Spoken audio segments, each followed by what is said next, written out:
别废话了，报价吧。能招揽这么一名高级炼药师，就不用忌惮那药皇了。我早就好奇青长老的长相，父亲能否将他留给孩儿来处理？看了这么久，现在轮到你了。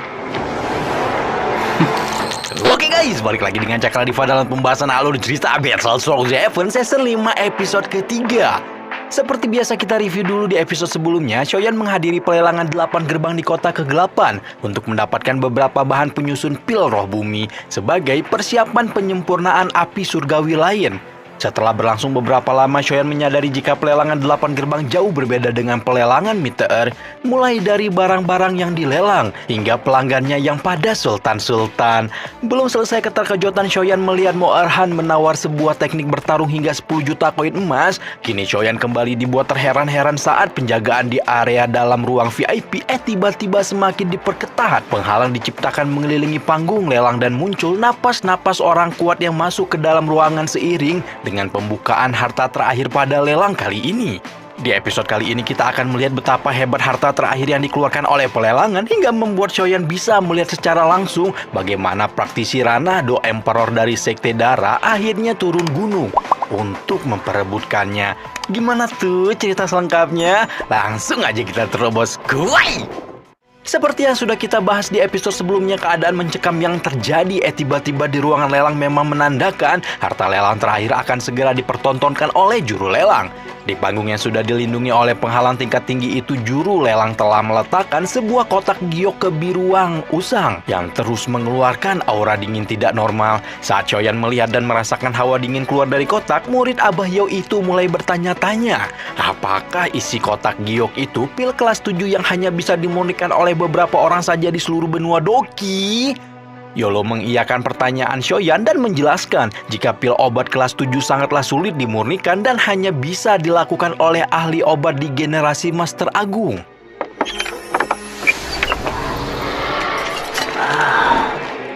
Dan benar saja begitu kotak giok dibuka, udara dingin semakin menguar seiring dengan kemunculan pil obat bercahaya kebiruan yang membuat mata semua orang terbelalak menyaksikannya. Tidak terkecuali Yolo sendiri. Sebenarnya saat melihat pil biru perak itu, Yolo sudah mengetahui jenisnya. Namun dia meminta Shoyan menunggu dan melihat dulu situasi selanjutnya. Dan jika ada sesuatu yang terjadi, baru Yolo akan memberitahu muridnya. Sesuai dengan dugaan Yolo, pil tingkat 7 yang menjadi harta lelang terakhir disebut dengan pil naga mistik Yin dan Yang. Juru lelang melanjutkan promosinya dan memberitahu seberapa eksklusif bahan-bahan penyusun pil tingkat 7 tersebut. Termasuk salah satunya adalah inti binatang iblis naga yang mati kurang dari 7 hari.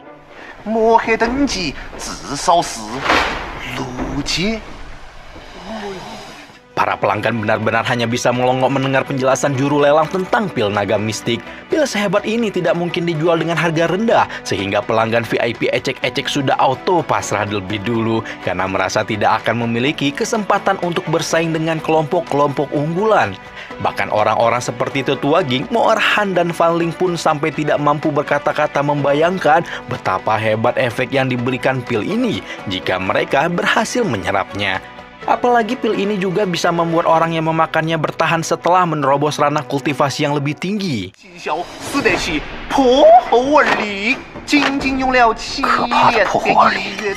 Promosi dilanjutkan dengan cerita mengenai seorang master bernama Feng Xian yang dikenal sebagai kultivator Rana Dou Venerate atau setara dengan Yolo saat masih hidup ya, jauh lebih kuat daripada Yunsan atau Medusa di zaman sekarang. Ya di zamannya Shoyan saat ini gitu. Melihat benda yang sangat menarik tersebut, Fan Ling segera memberi kode kepada tetuanya untuk mengabarkan ketua sekte alias ayahnya sendiri tentang keberadaan pil naga mistik.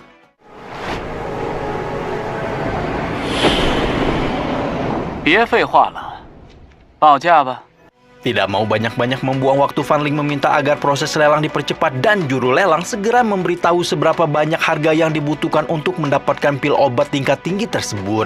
Namun berbeda dengan lelang-lelang sebelumnya yang dinilai dengan sejumlah koin emas untuk menebus pil obat kelas 7 ini, pelanggan hanya harus memenuhi 2 hal yang diminta oleh pembuat pil. Ketika mendengarkan penjelasan juru lelang, sebenarnya Xiaoyan sangatlah tertarik dengan kondisi apa yang diinginkan pembuat pil untuk penawarnya. Tapi berhubung Abah Yao sudah bertitah jika kemampuan Xiaoyan belum cukup untuk bersaing, Xiaoyan pun menuruti nasihat gurunya dan memilih pergi dari pelelangan. 走吧，以你现在的实力，还不足以争夺这阴阳玄龙丹。 Setelah keluar dari area ruang lelang, Xiaoyan memasuki ruangan manajer Hu untuk mengambil uang yang berhasil dia kumpulkan dalam lelang hari ini. Manajer Hu menjelaskan jika seluruh pendapatan yang diperoleh dari pelelangan 3 pil obat Xiaoyan dikurangi dengan perbaikan tungku api dan biaya penitipan hanya tersisa 930.000 koin emas saja. Meskipun Xiaoyan tidak mengira biaya penitipan di rumah lelang itu begitu mahal, tapi tuan muda ketiga keluarga Xiao itu tidak ingin cari-cari masalah, sehingga Xiaoyan tidak banyak berkomentar dan segera pamit undur diri. 先生，请等一等。我家门主对先生颇感兴趣。 Namun tepat saat Xiaoyan hendak pergi meninggalkan rumah lelang, manajer Hu menahan langkahnya dan mengatakan jika Xiaoyan telah diundang untuk menemui pemimpin 8 gerbang. Agaknya Xiaoyan sama sekali tidak tertarik untuk bertemu dengan pentolan geng di kota kegelapan. Karena itulah Xiaoyan dengan sopan menolak undangan pemimpin 8 gerbang dengan alasan masih memiliki beberapa hal yang perlu dilakukan. Tepat setelah Xiaoyan keluar dari ruangan manajer Hu, pemimpin 8 gerbang yang sebelumnya disebut tiba-tiba muncul. 看出他的身份了吗？ Pemimpin 8 gerbang yang bernama Yuan Yi memerintahkan manajer Hu untuk menelusuri identitas Xiaoyan. Namun hingga obrolan terakhir yang baru saja terjadi, manajer Hu tetap tidak bisa mengetahui dengan pasti identitas pembuat pil 3 pola yang sangat menarik perhatian Yuan Yi. Ketua 8 gerbang itu tidak mau mendengarkan penjelasan bertele-tele dari manajer Hu dan meminta beberapa penjaga dikerahkan untuk mencari tahu identitas Xiaoyan.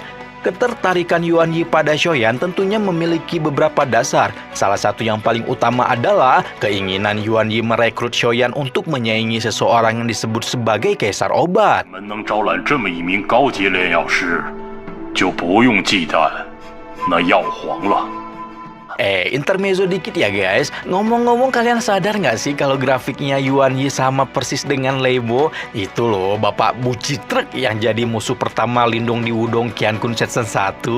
Yang nonton Wudong Qiankun pasti ngerti nih. Yang belum nonton ya nonton dulu gitu. Lanjut, setelah keluar dari rumah lelang 8 gerbang, Xiaoyan menyadari jika ada beberapa orang dari pelelangan yang masih mengikutinya. Setidaknya ada 3 orang suruhan manajer Hu yang terus membututi Xiaoyan sejak keluar dari rumah lelang. Namun Xiaoyan berhasil mengelabui 3 penjaga itu dan bergegas menghampiri Fan Ling yang telah dikunci napasnya oleh Yolo untuk mendapatkan potongan peta kuno. 那张残图必须弄到手。明白，老师。 Sementara itu, tetua Ging dan rombongan Mansion Ular Langit yang berhasil mendapatkan pil 3 pola Xiaoyan, juga pil naga mistik Yindan yang juga sedang berada dalam perjalanan pulang ke mansion mereka. Dengan 2 benda yang sangat berharga seperti itu, tetua Ging sudah memperkirakan jika perjalanan pulang mereka ini tidak akan berjalan dengan lancar jaya. Dan benar saja, baru beberapa lama memulai perjalanan, tetua Ging sudah merasakan napas lain tengah mengikuti dirinya dan rombongan. Sehingga tetua Mansion Ular Langit itu segera mengeluarkan ular goibnya untuk mencari tahu siapa stalker yang mengikuti mereka. Hingga tiba-tiba membuat tetua Ging memerintahkan anak buahnya untuk memperketat penjagaannya. Setelah hujan anak panah dengan aura merah yang kelam itu selesai, muncullah beberapa orang dari sekte darah yang menyergap Mansion Ular Langit, meminta pemenang pil naga mistik itu menyerahkan pil obat kelas 7 yang telah mereka dapatkan. Tetua Ging tidak mengerti dengan dasar apa orang-orang sekte darah itu merasa begitu percaya diri sampai melakukan percobaan pembegalan seperti ini kepadanya. Permintaan yang begitu egois itu tentunya tidak bisa dituruti oleh tetua Ging, sehingga memicu baku hantam di antara kedua belah pihak. Menyebar dan merasuk ke dalam tubuh murid-muridnya membuat kekuatan mereka meningkat beberapa kali lipat dan menyulitkan murid-murid Mansion untuk menghadapinya. Di saat yang sama, Yolo memperingatkan Xiaoyan yang juga sedang dalam perjalanan mendekati arena baku hantam untuk berhati-hati karena terdapat banyak napas kuat di lokasi yang mereka tuju. Balik lagi ke lokasi baku hantam, tetua Ging segera bertindak dan menghabisi murid-murid sekte darah dengan sangat cepat sebelum melontarkan serangan yang berhasil mengempaskan tetua sekte darah.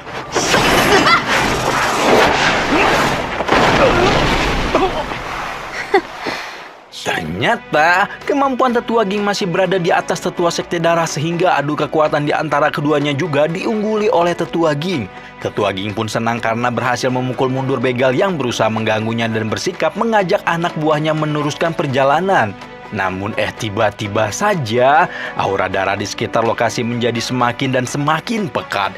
Disusul dengan kemunculan Fang Lo, si ketua Sekte Darah alias bapaknya Fang Ling yang ikut-ikutan menyerangnya.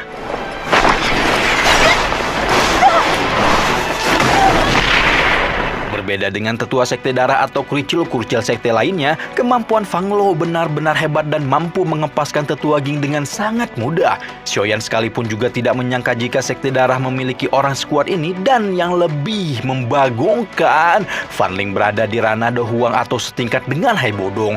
Meskipun ada orang kuat yang tiba-tiba muncul di hadapan mereka, Yolo meminta Xiaoyan untuk tenang karena dia sudah mengunci napas mereka sehingga Fan Lo tidak akan menyadari Xiaoyan ada di dekat mereka. 我早就好奇青长老的长相，父亲能否将他留给孩儿来处理？ Setelah Fan Lo berhasil melukai Tetua Ging, barulah Tuan Muda sok keras mereka alias Fan Ling keluar dari persembunyiannya bersama beberapa pengawal dan mengepung Tetua Ging yang sudah berada dalam kondisi terpojok. Berhubung sudah tidak punya banyak cara dan pilihan untuk mempertahankan pil naga mistik Yin dan Yang, Tetua Ging segera mengeluarkan kotak giok tempat pil obat tingkat tinggi itu berada dan berniat menghancurkannya hingga menjadi debu. Dalam pikiran Tetua Ging, jika Mansion Ular Langit tidak bisa mendapatkan pil ini, maka tidak boleh ada pihak lain yang berhak memilikinya. Tepat ketika Tetua Ging hendak menghancurkan kotak giok berikut benda yang ada di dalamnya, tiba-tiba...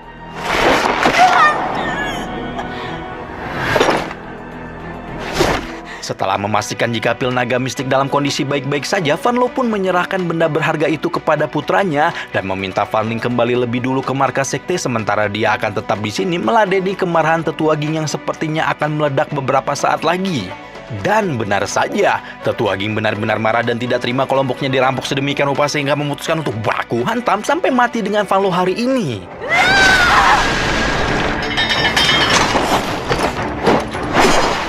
Xiaoyan hanya bisa melihat baku hantam antara Tetua Ging dan Fan Lo dengan prihatin. Meskipun kejadian kali ini benar-benar tidak adil bagi Mansion Ular Langit, namun Xiaoyan juga tidak bisa mengambil resiko untuk melibatkan diri dengan Fan Lo karena masih harus mengikuti Fan Ling demi mendapatkan peta kuno. Singkat cerita, Xiaoyan pun berhasil mengejar Fan Ling yang bergerak begitu cepat bersama rombongannya dan terus mengamati situasi memikirkan waktu terbaik untuk merebut peta kuno itu dari tangan Tuan Muda Sekte Darah. 前方有黑枯木的行踪。黑枯木？难道是来拦截我们的？ Di tengah-tengah pergerakannya, tiba-tiba saja Fan Ling dihentikan oleh laporan salah satu anak buahnya bahwa kelompok makam tengkorak hitam sedang berada tepat di depan mereka.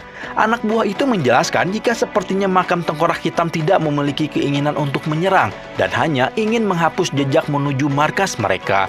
Mendengar Moarhan sedang berusaha menyembunyikan keberadaan kelompoknya, membuat dendam Fan Ling kembali bangkit karena masih belum move on setelah dicurangi oleh Tuan Muda makam tersebut di pelelangan sebelumnya. Masih inget kan?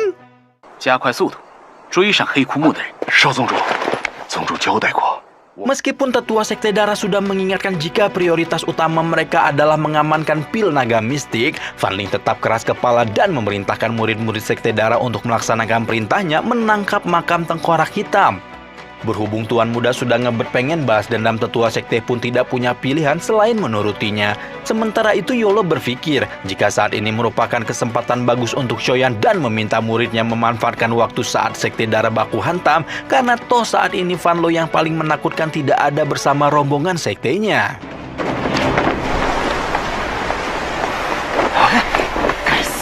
Saat Xiaoyan berhasil menyusul Fan Ling, kelompok makam tengkorak hitam yang dipimpin oleh Moarhan telah berhasil dihabisi, menyisakan Moarhan seorang diri yang masih berusaha kabur dari sergapan keroyokan Fan Ling. Meskipun Moarhan sudah mengancam akan membalas dendam, Fan Ling sama sekali tidak tertarik mendengarkan omong kosong Tuan Muda makam tengkorak itu.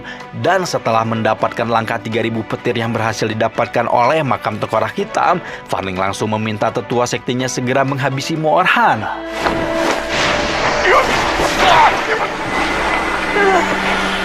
Fan Ling tertawa, senang berhasil mendapatkan langkah 3000 petir yang sudah dibayar mahal oleh Moarhan. Rasanya seluruh dendam dan kesesalannya sudah terbalaskan. Dan bahkan dia mendapatkan teknik bertarung tingkat bumi yang bahkan bisa membantunya melawan praktisi ranah doang. Di sisi lain, Shoyan hanya melihat perbuatan kejam Fan Ling dalam diam. Hingga tiba-tiba saja Fan Ling melemparkan senjatanya ke tempat Shoyan berada dan menandakan bahwa Tuan Muda Sekte Darah itu sebenarnya sudah mengetahui jika ada orang yang membutuhkan rombongannya sejak lama. 看了这么久，现在轮到你了。 Dian! Ayo, akhirnya Shoyan pun terlibat konfrontasi langsung dengan Tuan Muda sok keras Fan Ling. Udah gak sabar nih buat ngeliat baku hantam antara Shoyan sama Fan Ling di minggu depan. Apakah Shoyan berhasil ngasih paham ke Tuan Muda yang kejam dan sok keras itu? Nantikan terus update pembahasan alur cerita BTTH Season 5 hanya di Cakra Diva ya. Rama di sini pamit. Bye-bye.